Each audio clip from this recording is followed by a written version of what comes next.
Dear students, आप सभी का बहुत बहुत स्वागत है हमारे यूट्यूब चैनल स्टडी विद दुलार में।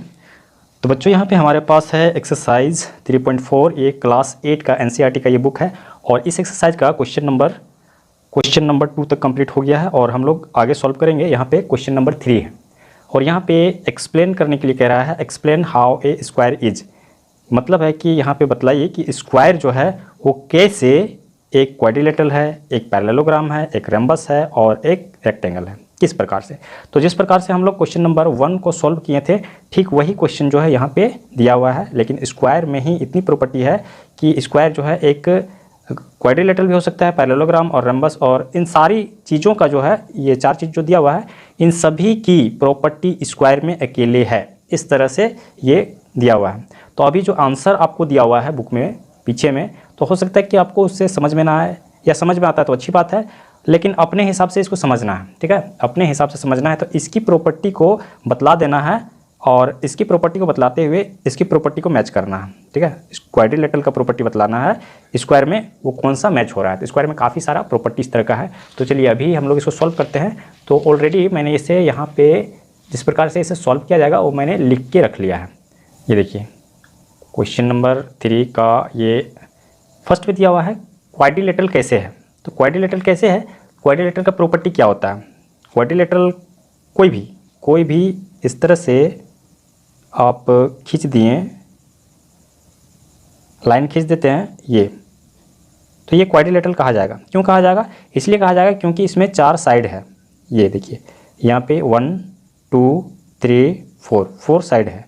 तो जिसमें 4 साइड होगा वो क्वाड्रिलेटरल ही कहलाएगा। और स्क्वायर कैसे होता है, स्क्वायर जो होता है ऐसे होता है।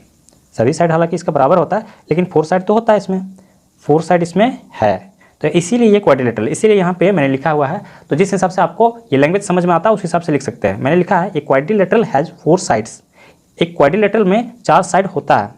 And square has also 4 sides, और स्क्वायर में भी 4 साइड होता है, इसीलिए स्क्वायर इज ए क्वाड्रिलेटरल। इसीलिए स्क्वायर जो है वो क्वाड्रिलेटरल है।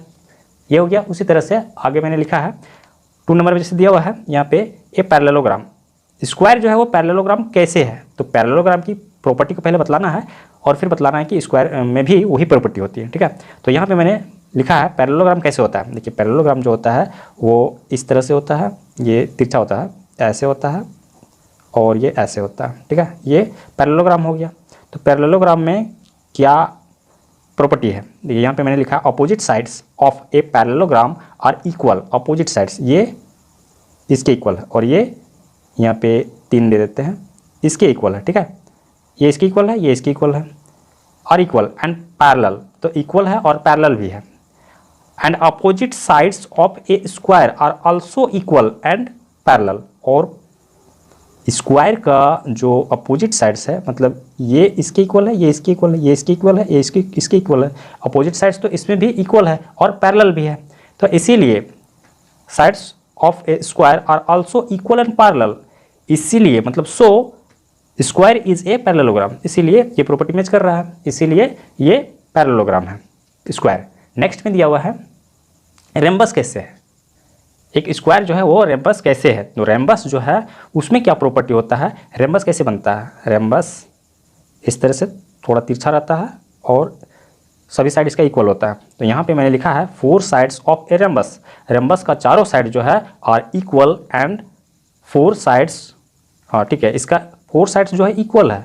और स्क्वायर क्या होता है, वो सीधा रहता है और इसका भी 4 साइड्स जो होता है इक्वल होता है। ये प्रॉपर्टी तो मैच कर रहा है। उसी प्रॉपर्टी को मैंने दिखा दिया है कि 4 sides of a rhombus are equal and 4 sides of a square are also equal, और इसका भी चारों साइड जो है इक्वल होता है।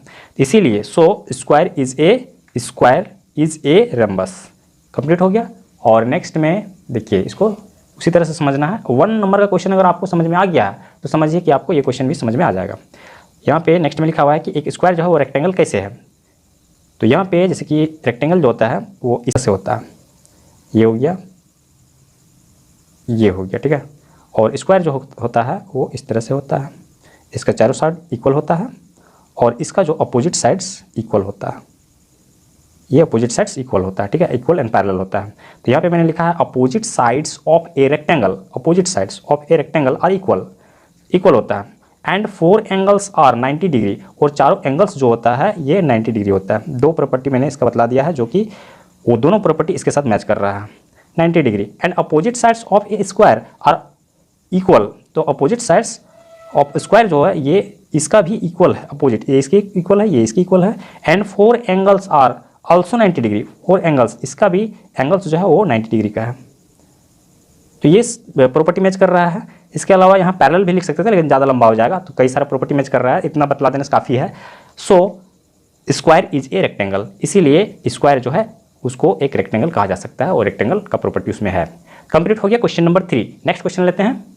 नेक्स्ट क्वेश्चन है क्वेश्चन नंबर 4, और इसमें क्या कह रहा है, name the quadrilaterals whose diagonals. Quadrilateral जिसका डायगोनल्स, ऐसे क्वाड्रिलेटरल का नाम बतलाना है जिसका डायगोनल्स जो है bisect each other. Bisect diagonals दोनों जो होते हैं तो उसका इस तरह से काटते हैं, मतलब सेंटर से बीच से कटता है। सभी डायगोनल्स जो है मतलब बीच से कटेगा तो इधर इधर चारों तरफ जो है बराबर इक्वल आ जाना चाहिए। इस तरह से इसमें पूछ रहा है, और इसमें परपेंडिकुलर मतलब 90 डिग्री का एंगल बनाते हुए काटना चाहिए। और तीसरा नंबर में आर इक्वल मतलब वो बराबर होने चाहिए। तो किस किस तरह का क्वाड्रिलेटरल उसमें आएंगे, तो चलिए यहाँ सॉल्व करते हैं। यहाँ पे है क्वेश्चन नंबर 4, और इसका फर्स्ट क्वेश्चन जो है मैंने ले लिया है बाइसेक्ट ईच अदर। तो बाइसेक्ट ईच अदर मतलब देखिए यहाँ पे जो है मान लेते हैं कि यहाँ ये स्क्वायर हो गया, ठीक है। तो स्क्वायर में अगर इसका डायगोनल्स हम खींचते हैं यहाँ और ये यहाँ, ठीक है, बाइसेक्ट ईच अदर, तो एकदम बिल्कुल इक्वल, ये इक्वल है इसके, यहाँ से यहाँ और यहाँ से यहाँ, ठीक है, और इधर भी इक्वल, इसको बोलते हैं बाइसेक्ट ईच अदर। एक दूसरे को बिल्कुल बीच बीच में काटते हैं। तो ये हो गया, उसके बाद ये हो गया, यहाँ पे डायगोनल्स इसका खींचते हैं और इसका डायगोनल्स खींचते हैं। तो यहाँ पे ये इक्वल हो गया इसके और ये इक्वल हो गया इसके, ठीक है, इस तरह से बाइसेक्ट ईच अदर मतलब ये जो भी डायगोनल है तो वो बीच बीच में कटना चाहिए, ये या ये कोई भी बीच में कटना चाहिए।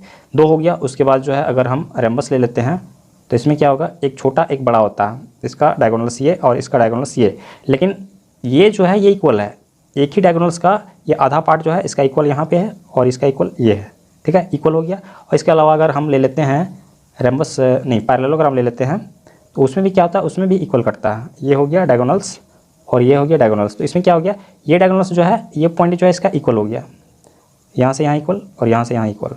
इसका मतलब क्या क्या आ गया, यहाँ पे आ गया, फर्स्ट में हम ले लेते हैं, इसका आंसर जो है वो स्क्वायर में आ जाएगा, स्क्वायर। उसके बाद ये हो गया रेक्टेंगल हो गया बी नंबर में, रेक्टेंगल। और ये हो गया सी नंबर में, रेम्बस हो गया।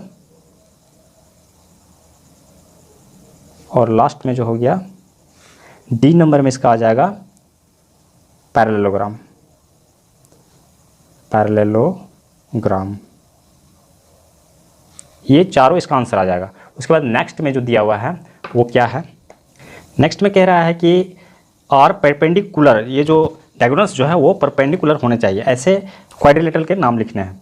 तो ऐसे क्वाड्रिलेटरल कौन से हैं, यहाँ पे देखिए, यहाँ पे जो बना हुआ है ऐसा क्वाड्रिलेटरल जो है ये रेक्टेंगल नहीं होता है, रेक्टेंगल नहीं होता और पैरेललोग्राम नहीं होता है। मतलब ये स्क्वायर जो है ये होता है और रेम्बस ये होता है। यहाँ पे 90 डिग्री का एंगल बनता है, ये 90 डिग्री का एंगल बनता है इस तरह से, ये हो गया। और यहाँ पे भी 90 डिग्री का एंगल बनता है रेम्बस में। तो इसका मतलब है कि इसका आंसर क्या हो जाएगा, ए नंबर लेते हैं, सबसे पहले स्क्वायर हो जाएगा और दूसरा में हो जाएगा रेम्बस हो जाएगा। कंप्लीट हो गया। और थर्ड नंबर में कह रहा है, तो इसमें फर्स्ट में जो है bisect each other, bisect each other का मतलब बतला रहा था कि ये डायगोनल्स जो है हो सकता है कि वो छोटा बड़ा हो। यहाँ देखिए ये बड़ा है और ये छोटा है, ये पूरा डायगोनल्स यहाँ से यहाँ तक और यहाँ से यहाँ तक, लेकिन जो फर्स्ट बोल रहा था ये कटता है बीच में, जैसे ये बड़ा वाला जो है उसका बीच यहाँ है, ये छोटा वाला का बीच भी यहाँ है, ठीक है। लेकिन अब क्या कह रहा है कि डायगोनल्स जो है वो इक्वल होना चाहिए, बराबर होना चाहिए। ये छोटा, ये बड़ा हो गया, ये छोटा हो गया, उस तरह से नहीं। अगर इतना बड़ा है तो ये भी इतना ही बड़ा होना चाहिए। तो वैसा स्थिति किसमें बन रहा है, ये स्क्वायर में बन रहा है और रेक्टेंगल में बन रहा है इसमें। तो इसका मतलब है कि इसका आंसर क्या हो जाएगा, इसका आंसर हो जाएगा स्क्वायर और बी नंबर में हो जाएगा रेक्टेंगल, और यही दोनों इसका आंसर हो जाएगा। कंप्लीट हो गया क्वेश्चन नंबर 4। नेक्स्ट क्वेश्चन लेते हैं।